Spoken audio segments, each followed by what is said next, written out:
Contralateral hip rotation dorsiflexion stretch.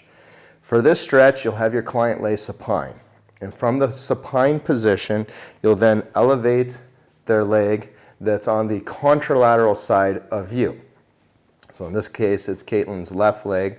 Going to bring it up and bring it over just like a standard contralateral hip rotation stretch, except for we're going to cut her a little short on going like way over to the side, really making it a contralateral hip rotation stretch. Focus on the outside musculature. We're not going to do that.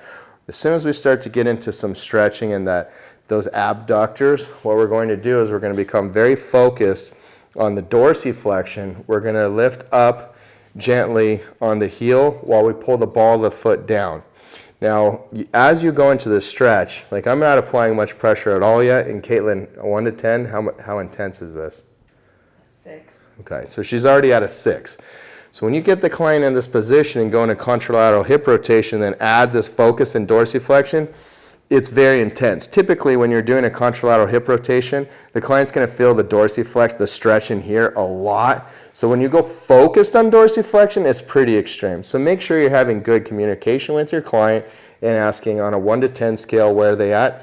And this is one of those stretches that can have a higher intensity. You can go like 7, 7.5 safely for those clients that are more adapted, more used to stretching, and their tissues are used to. So not only mentally, but physically also adapted to that. Clients that aren't so adapted, I'd keep it more closer to a 6 or even as low as a 5 if it's a client that's very unadapted.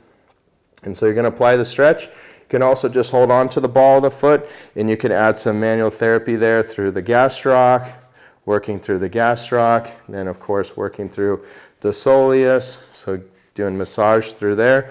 You can also of course use contract relax or the crack method.